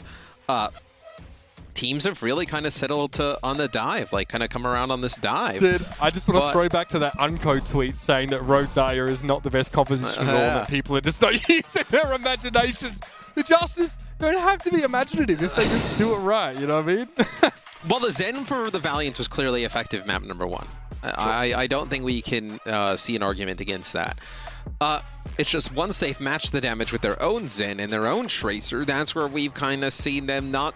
Like, what they were winning in the early part of the series was they just had so much more damage output that they were able to just kind of burn down through the survivability of the Justice. Where now, when you have the damage output that's kind of similar now, with Washington playing the Tracer, playing the Zenyatta as well, and they can put more pressure on the tanks, more pressure on the back line, that's where you're starting to see, I mean, a lot of these clips, right, at the beginning of the fights that we're seeing kick off, it's Tuba putting a ton of pressure onto, you know, Lastro, on a KSP, you know, forcing McGravy back. If McGravy has to go back to help them on the defensive side of things with Tuba, that allows them to just burn down Dreamer. Discord him, burn him down. There's no defense matrix coming in. That's where they can really start to make progress, Washington. Bottom line, Matthew, is that the same reasons that Zenyatta worked against Washington in the first map, it's the same reason why it works against the Valiant now. I mean, Dreamer, like you mentioned, gets burned down awfully fast. I mean, the Valiant don't even have a way to, quote-unquote, cleanse a Discord orb off, in the form of like a Zarya bubble or something similar. So they are, once they get stuck with that orb, they're stuck with it. There isn't really any change or any way to avoid that. Looks like we have a pause here for the Valiant. The Valiant called for it. On your screen, you see everybody but Rain. So maybe it's an issue here with Rain. We'll have to figure that out. But it's interesting. Well, Gibraltar here, so you're obviously, you do have a ton of high ground, ton of verticality. But we've seen the Justice play this map pretty well with what they like to do. We've seen them kind of avoid having to switch off in a lot of situations and kind of deal with it. So this also is a map where if you're going to play the high ground as the Valiant, eventually you're going to have to contest. Like, there's a lot of scary situations you put your tanks in going up against, like the Roadhog. So I think the one thing it does do, though, is like this is hard to get a lot of value with Tracer, right? On offense, like especially like the second part of the map, if they're going to get control over the high ground, what does Tuba play? Does he stay on the Tracer? Does he try something else? I think that's what you're looking at here if you are the Justice, and what do you decide to play? Looks like Rain has left the lobby, so I was right. Looks like we have a little bit of an issue with Rain. We'll get him right back in, and we'll be able to sort this one up. So, Tracer, obviously, we've seen teams get value out of it on the second part of the map. I've just noticed that it's harder for teams to recover with Tracer comps after losing a fight, because she has to take the stairs like everybody else. Yeah. You know, she has to put her pants on one leg at a time. Like, she can't just jump up to the high ground, you know, like a Winston will be able to. But the reason that it's okay here for the Justice is that their entire comp is going to take the stairs. You know, they are all going to play together, and they don't really mind taking the stairs in that regard because they're playing out of line of sight if they move through the side corridors. And the Valiant would never, you wouldn't dare challenge a team by pushing into a choke. You saw what happened to, I think it was Shax in map 1 as he tried to walk through a choke at the Justice and got blown to smithereens. But what they want to do is they want to get the Roadhog on the cart, right? And then you maybe were even the Roadhog and the Zarya on the cart. If Lastro is going to start to play this in and try and shoot from range, if Tuba puts pressure on him, that allows you to get all this free cart progress, and it puts the tanks of the Valiant in the situation where, okay, we can't just dedicate all of our time to going and getting Tuba out of our back line. We need to put pressure on the cart, but if they go to the cart, they're in a dire situation going up against Roadhog Zarya, which is a horrible matchup for them. So it's going to be very interesting how the Valiant come out and try and play this with their season on the line. And here you go. You have Decay's. So far, this is all of his stats across playoffs in general here. So That is for all players with 20+ minutes. So it's only 7 of them right now, as you kind of pointed out, man. Not many teams are playing their composition. No. Obviously, the final blows is pretty huge. And hero damage being third, I would say that like if the players that maybe have only played about 20 minutes, had they played more, that might aggregate out a little bit more. But it's pretty hard to deny that Decay is a huge part of this team's success. But over this series, he just had to sit there and put out, middling amounts of damage, and Stitch has just been able to tear the Valiant apart. Yeah. It feels like, Matt, so much of how these compositions interact is still a coin toss about which damage-boosted Ashe just headshot someone. I was going to say, for as much as we've talked about how the Roadhog Zarya is like this weird tank line, nobody else is running it, for me, this series so far has really been about Tuba and Stitch. I know every damage dealer matchup we thought that they were going to lose in a way, they've been able to pull it out, and just looked great. Tuba now on Tracer has really made an impact. We've seen him lose some battles to Shaxx, but well, he's doing his job, right? Putting the pressure on. We've seen McGravy numerous times have to go back with the Defense Matrix Protect for KSP. They are the ones who are really allowing this to work right now in its current form. And I also think Aim God and the ability to go over and play the Zen. Whereas Ana, we highlighted that in the pregame. How good he's been on the Ana, being able to realize that that's not the call here. Switch over to the Zen has been huge. And it looks like the Valiant have called a resumption in play. So here we go. Is that a thing that they call the resumption? Are they the ones who decide that? Yeah, they have. Well, it was Lastro who said ready. I may have even just made that word up. I'm actually not really sure at this point. Yeah, they aggressed for resumption. No, I know. I don't say that. But you say aggressive attack, which I love. Yeah. Like, well, they're on the attack.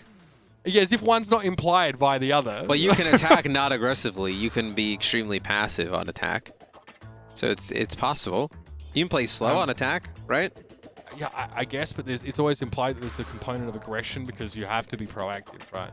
And we could... I mean, I've heard aggressively from casters before, so... I mean...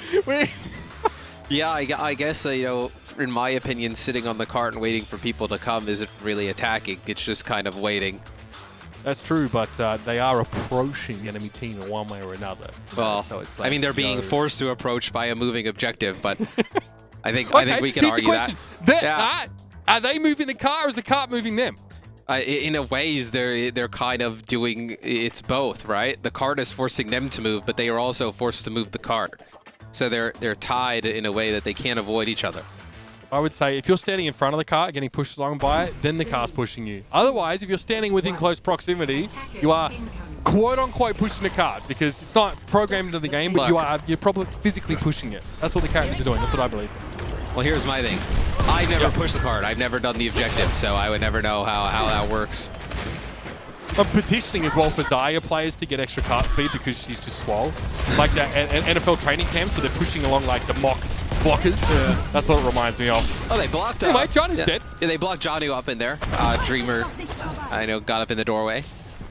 You see Tuba, though, just passively just kind of moving the cart underneath the bridge. They want to try KSP goes down, but he just goes straight back up with Coach Gun here. Still, the Valiant actually back up a little. Yeah, they're going to concede some space here to Washington. Washington's going to just have Tuba push the cart, get into position. They want to try and manufacture a pickoff here with the Roadhog, like maybe get him on the high ground. See Janu just kind of like peeking, just getting an idea of where everybody's at, just gaining information right now. KSP. His position is risky, but it's one he needs to take. He needs to, at the end of the day, he just needs to assert dominance over his opposition. But Johnny pushed up, and this is what we mentioned about the Justice, man. They played through the close quarters, through the corridors with this setup. But how did they allow the Roadhog to get into this type of position? Like, there has to be some type of play on defense where you don't allow Janu to just walk up into the most vulnerable part of your defense, right? You have both supports and your Ashe up there, and he just walks right up, just grabs somebody.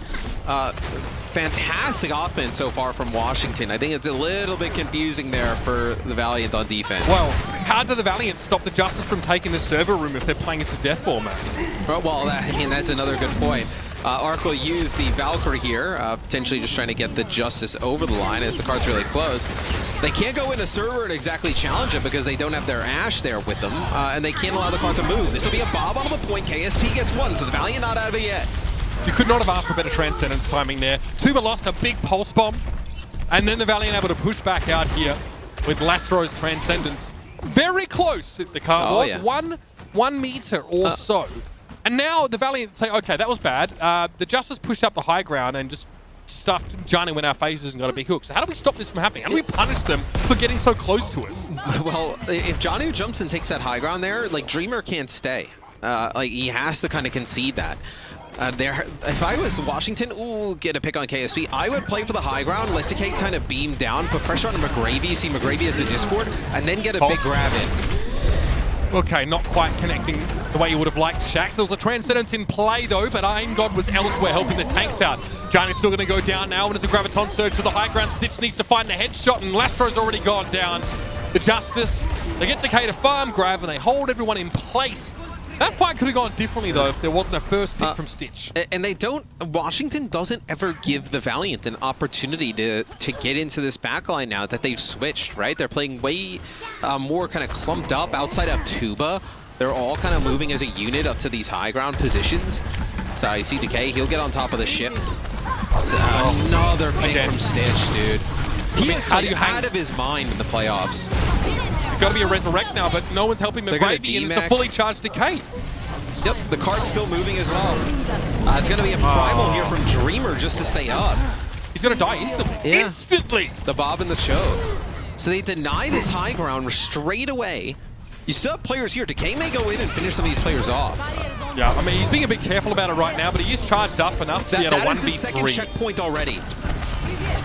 Valiant non-existent on this phase of the map, and there was Stitch's early pick-off on Shax, which made it impossible for the Valiant to apply any backline pressure whatsoever. Now, you get to the hardest part of the map, arguably, for the Justice, but they just ruined the Valiant on the second phase. But the Valiant haven't had, like, look at the ultimates they haven't even had a great opportunity to use any of them. I mean, we had a good Transcendence from Lastro. Looked excellent on that first point. That's about it. Shax missed his prior pulse bomb, which could have won that fight if it had managed to connect onto the Mercy. No, I mean, dude, genius. The story of this map so far is Stitch just dominating this Ashe matchup at range. Leave Kuba on the cart, right? You're still getting progress, and the rest of your team just barrels into the Valiant while they're playing inside of a choke and just ruins them. McGravy gets rid of the Bob at least. Here the Transcendence, though, again from Decay, might be the answer in this fight. Tuba keeps 3 players at bay on his own. We'll have to recall now. Transcendence is there! Oh no! Over the edge they go! I don't think we have a trained lifeguard on duty for the Valiant, which is unfortunate. Shax back to spawn. Discord Ord made it hard for him, and Rain can't get close enough to the ground to get a Resurrect. It would have been the reverse Icarus effect in play anyway. And the Justice have 3 minutes on the clock on Gibraltar. I believe they may have broken the Valiant. And this is a Valiant map pick. So again, back-to-back games. The Justice end up bow holding on Volskaya, and then now they sit a tremendous time. 3 minutes here on Gibraltar. Uncontested pretty much from the whole second phase to the end of the map. There was never a defense here from the Valiant. Take a look at this. It's the players in the back right that he knocks off. I mean, it's extreme range as well, so the damage is not a concern, but you still have considerable knockback per pellet. So there was really nothing the Valiant could do. They were all corralled there, and they would have had to push into Tuba, who was full health after his recall anyway. And I would say this is scary, not for just the Valiant, but for other teams. And I say that because it looked like the Valiant had the answer map number 1. We were all getting ready to send the Justice home. Yeah, all right. You know, this comp, haha. Look at it. Didn't work against the top teams. Everybody, nothing to watch here. And then they switched to the Tracer and the Zen. And now we're back to this composition working again. I think it's got to be scary for other teams, because there's probably other teams who are like, oh, you know, we'll just bring the Zen in. Like, that's kind of what we were talking about this week when we were doing Plat Chat. Like, oh, you know, bring in the Zen, like maybe play like Tracer, Sombra, you'll be fine. They've done that, and then the Justice have adjusted, and they've looked great since the adjustment. This is 2 teams trying to solve the same problem. The Valiant are trying to use calculus, an elegant solution to solve it. The Justice are using simple addition, and they're coming up with the right answer first. That's a big boon for the Justice. It's not a complicated setup they're playing. They're literally just forced into chokes with this composition. The Valiant have to really finagle themselves into strong positions, rotate their Winston and their Diva in and out, get value out of the Zenyatta. it's hard to play the way the Valiant are trying to. Their approach is just more robust. And it's also really hard to dive Stitch. You can't really dive him like when the Roadhog and the Diva, Zarya are right within the area. That's a headshot that he coach gun back to this high guard. What is... Dude, Stitch is on another level right now. 11 final blows for him to the Valiant's 10 overall. Map after map. Ever since map 1, he has taken the game over. You saw, they tried to dive him there with 2 players. He coach guns back, headshots the Tracer, and then somehow just shoots Rain in the head elsewhere. Where was this Stitch during the regular season games? Well, I mean, he didn't have the same structure to work with, you know? I mean, there are many things you could say about the Justice early this season, but Stitch has always been this kind of player. Think back to Runaway. I think though, like, just the, even just like the mechanics, right? Like just the aim, like being able to nail these headshots constantly is something we didn't really see from the regular season. So the Valiant do get some kills here though. KSP will take out Stitch twice. Now they'll start to get the cart rolling. Dreamer. Hey, look at him. He has to play this corner. But you can't go in there against the Zarya and the Zen. You can't go in. Dreamer's out on the card. Bob will make short work of the shield. All of a sudden, the Valiant have to go again. They're finagling. Once more, they have to try and outmaneuver a team that just walks up, drops their bag down, and says, come at me. Yeah. And if you're the Justice, just sit on the cart and then be like, okay, beat us, right? They can just sit to the side, get on the cart. Nope. Johnu's going to get a hook there on the Lastro. Take him out straight away. Whole hog comes in. So Justice will get another hold. Rain tries to resurrect there, brings back Lastro, who does eventually get a kill. The Justice maybe get a little bit punished at the end of that fight. Shax just needs to be dealt with here, though. He's forced to recall. Oh my god! That is filthy! Stitch finds it with the headshot. Aim God goes down to Lastro, but eventually he will be accosted on the card. This might be an open here, but Stitch finds yet another headshot. This guy is just completely out of his mind! Dreamer back on card. Stitch is going to now go to the high ground. It's being contested and Rain is down. McGravy, this is desperation. Goes for a self-destruct. Dreamer sits there and accepts his fate. And the Justice will stabilize again. Bro, where Stitch and Arc were, they were going on a long flank. And the car was like moving in. I was like, are they even going to get anybody there to get a touch? But Tuba ends up getting the touch and the flank pays off as Stitch is able to take out one. 50 seconds on the clock here. You're going to have Grav, Transcendence, Bob for the Justice. You're also going to get a Valkyrie out of this. Is there in a good spot to potentially get another hold? Another kill from Stitch. I mean, this is nullifying the Tracer entirely. Shax has 2 final blows over the course of this map. Stitch is 15. Completely shutting him down. And Stitch will still play safe. Despite this, he's not going to play recklessly, overconfident. No. He'll play around the support and by breaking line of sight. He has a bomb now. He can dominate the high ground with this, but Shax gets caught out inside a Graviton Surge. Decay has to settle for a trade, but Lastro went for a Transcendence of his own. Tuba's Pulse Bomb won't catch KSP, but it won't be long until the Ash is brought low as well. And now we can return to the point. McGravy, somewhat out of position, just has to try and wait for a chance to stall, trigger overtime, and there it is. Both tanks come from opposite sides, but they both get smashed. McGravy desuited already, and Dreamer is pretty darn low. Lastro able to find a miracle kill on Tuba, but it's going to take more than this. The Pulse Bomb on Arc, that's a big one, but Shax is pinned to the wall here, and Rain is caught in the corner. Overtime is ticking down, and the Los Angeles Valiant, they're trying to stay alive, but the Justice are inexorable. Oh man, the Justice have done it again. They end up beating the Valiant here 3-1. Our 12 seed, the Washington Justice, very much alive still in the losers bracket. As look, after map 1 was all Valiant, right? Valiant dominated map number 1. After that, it was all Washington. As soon as Washington switched and they brought in the Tracer and the Zed, it was all Justice. I think if you're the Florida Mayhem, who will now have to play the Justice watching tomorrow, you have to kind of go over this match. You have to go over all the other things you've seen, like the San Francisco match with the Justice, and figure out a way to beat this. Because it seems like there's other variations of it that the Justice can weave in that we haven't seen a lot of, but still work. So I think something that, we mentioned the Justice composition is simple, right? It's not super complicated. But I think one thing that is worth pointing out is that still, as good as this composition looks, it's not good at playing out in the open, right? Just by definition, fundamentally, they don't like giving up high ground or standing away. But each time that situation happened to the Justice, each time they had to play in a scenario where they're generally weaker, they find a way around it. They always outmaneuver. Jianu goes up to the high ground, finds a ridiculous hook. The Justice find a way to use the map against the Valiant time after time. And the Valiant, in many of those occasions, didn't have any choice. You saw it in chat. Lastro says the Zaya Hog is really good, but it wasn't just that. Stitch finding these kills with consistency and constantly killing Shax, making it impossible to put any pressure on the Justice backline. The issue is, okay, so the issue is when if you try and, what they were doing good in map number 1 is they were able to get rid of Jianu fast on the Hog. Because the Hog is the one who enables this by like taking up space, like, you know, on offense, right? And just kind of gaining map position. After that, though, they were not able to punish Jianu as bad. I think control maps probably will still be an issue for Washington, especially if they don't get like actually control of the point first. But we saw what really kind of made it difficult for the Valiant. You couldn't dive the backline because they have the Zen and the Mercy there just attached to Stitch.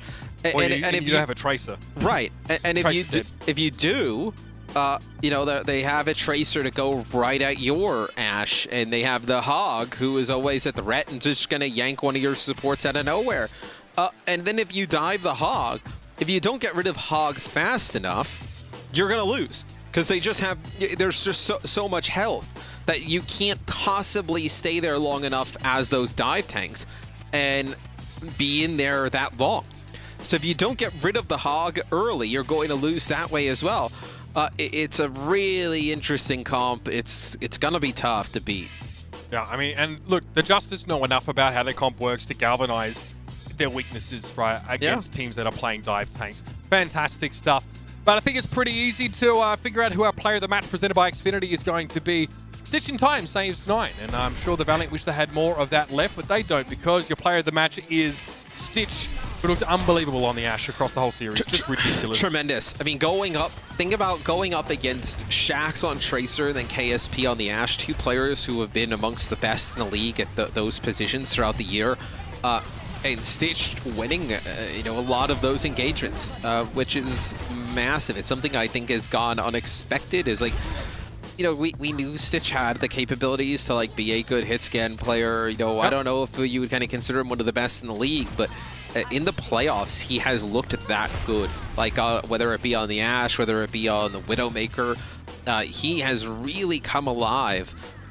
In a position where we didn't think he could kind of ascend to this type of level. It's big for his individual career. It's big for Washington Justice as a whole. Yeah, I mean, it's also worth saying that Stitch was probably one of the players that was most punished by Goats being a meta for 3 out of 4 stages last year. This guy, I mean, had to take backseat to Sominsu, who obviously was a very serviceable hit scan player, but we never saw that, right? Stitch, before that, like, that's why everyone expected so much of this guy. Him and Haksal together were supposed to be the duo, the unstoppable combination from Runaway. That never happened, but we're seeing Stitch now, who's playing.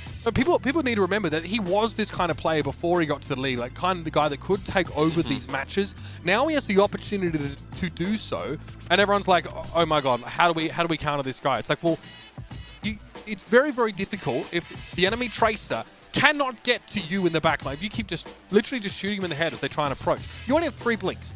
You only have invulnerability for those periods of time, +1 recall. Outside of that, you will eventually need to expose yourself to hit scan pressure.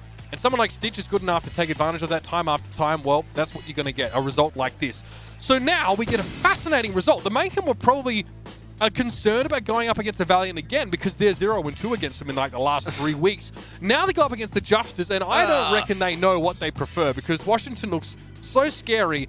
The Mayhem, I mean, they're going to have to bring one of their best matches. If you were to gut check the Mayhem, they probably would have wanted to play the Valiant again. I mean, those series are close. They go down to the wire, but at least you kind of, you've seen them a bunch. You know what works. This Justice thing is just, close matches with them. This Justice thing is just weird, right? I mean, they lose 2 maps to the Shock, but they go up 2-0, and they lose a control here early on to the Valiant, and that's it. Otherwise, they've been extremely strong. This is a match I think that really characterizes the shift now in focus we've seen in these playoffs. Really fascinating to see these two styles clash. We may still see teams try and play this Valiant style against the Justice. We'll have to see if it comes down to execution that'll get them across the line.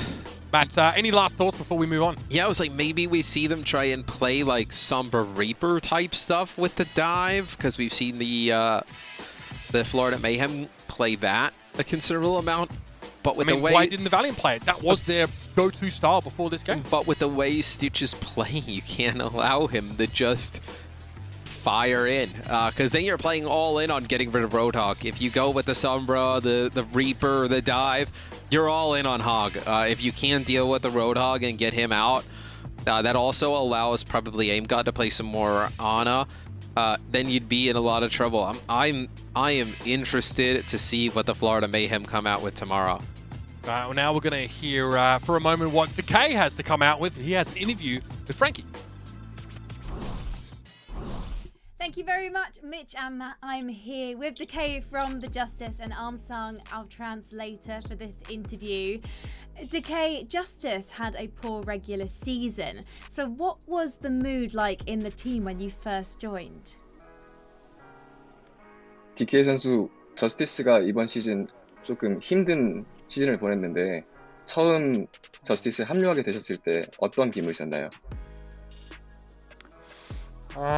일단 제 전 팀이었던 댈러스 퓨얼에서 있었을 때부터 제가 일단 한국팀으로 가고 싶어 했기 때문에 성적은 딱히 그렇게 신경 쓰지 않고 그냥 제가 가서 일단 팀만 맞추는데 일단 노력하겠다 그런 생각밖에 없었습니다. So he said he used to be in his previous team, Dallas Fuel, and he really wanted to be in a full Korean team. So when he moved into Justice, he didn't really care about the outcome or anything, but just to play in a full Korean team. So how did you influence the new direction for the Justice? Because your second match with them was the first one of the playoffs. It was against the Vancouver Titans and you won. Sorry, could you say it again? Of course. Well, I'd love to know how, Decay, how you influenced the new direction for the Justice. 그 DK 선수가 들어오시면서 저스티스의 방향성이라던가 그 이제 플레이하는 방식이라던가 그런 것들이 어떤 영향을 주셨다고 생각하시나요? 일단 제가 저스티스 오면서 좀 주도적으로 하고 싶어 했었는데 댈러스 때는 그게 잘 안 됐거든요. 영어로 소통하느라. 근데 이제 여기 저스티스 오면서 한국어로 소통이 가능하니까 좀 주도적으로 하고 그런 거 덕분에 좀 게임이 됐던 것 같아요. So he said his playstyle is rather more like he wants to lead in terms of communication or in playstyle in general. So when he was back in Dallas Fuel, he had a hard time communicating due to language barrier. But as he is in Justice, which is a full Korean team, he feels quite confident in doing so. Were you caught out by Valiant playing a different composition to what we would expect from them on Busan? 그 오늘 부산 맵에서 그 밸리언트와 경기에서 사용했던 그 조합에 대해서 어떻게 생각하시나요? 뭐 솔직히 발리언트가 그 조합을 가지고 나오는 거는 어느 정도 예상은 했어요. 뭐 많이들 호그 자리와 카운터라고 생각하고 있으니까 그래가지고 좀 생각은 하고 있었는데 저희가 연습하던 대로 안 돼가지고 그 부산은 조금 말렸던 것 같고 그 다음부터는 좀 얘기 잘 맞추면서 하니까 잘 된 것 같아요.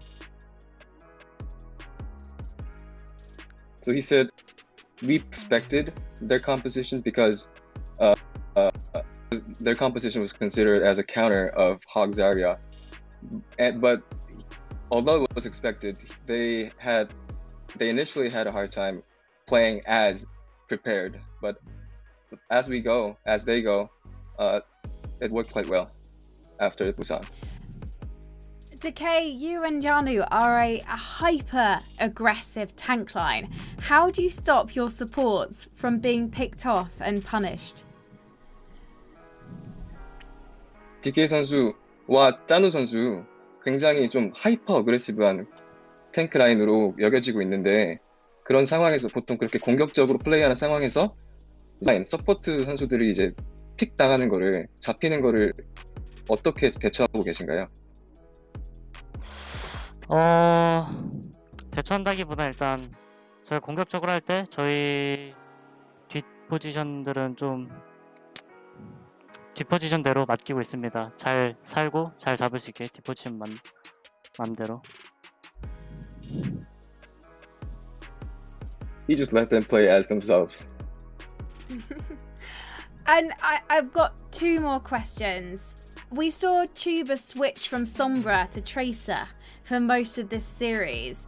Were you worried about going without the EMP? 그 투바 선수가 솜브라를 플레이하다가 트레이서로 교체하는 상황이 좀 많이 보였는데 팀 전반적으로 봤을 때 네. EMP 플레이하는 거에 대해서 부담감이라던가 그런 것들이 있었을까요? 그런 거보다는 뚜바 형이 솜브라보다 트레이서를 뭐 잘하기도 하고 뚜바 형이 트레이서를 원해서 트레이서를 딱히 EMP에 대한 뭐 부담감이나 그런 건 없었습니다. So they actually had no pressure being EMP free, but rather Tuba plays better Tracer than Sombra, and he also wanted to play the Tracer as well. Yeah, we had no pressure being EMP free. But you have Mayhem tomorrow. They play Reaper, Sombra, Winston, like you might have been expecting from Valiant today. So what do you need to do to beat them? Because they have a very confident Sombra. So 이제 내일 플로리다 메이햄과의 경기를 앞두고 계신데 그 오늘 밸리언트가 가져왔던 조합과 거의 비슷하게 비슷한 조합을 가지고 나올 텐데 그거에 대해서 대처할 수 있는 방안이라던가 생각해 두신 게 있을까요? 일단 메이엠이 요즘 많이 쓰는 윈선 디바 솜브라 리퍼를 쓰는데 그 팀 썼던 팀은 저희가 다 이겼거든요. 그러니까 뭐 하던 대로만 하면 메이엠도 이기지 않을까 싶습니다. So he said,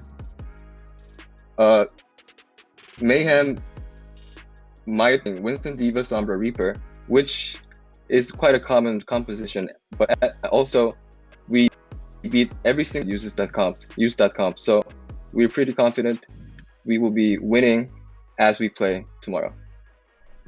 I like that confidence, Decay. Congratulations. Good luck in your matchup against the Florida Mayhem tomorrow. And Armstrong, thank you so much for translating. We are going to take a short break. And when we come back, it's going to be Zoe and the boys. They'll be bringing you the Watchpoint post show presented by State Farm. So stick around.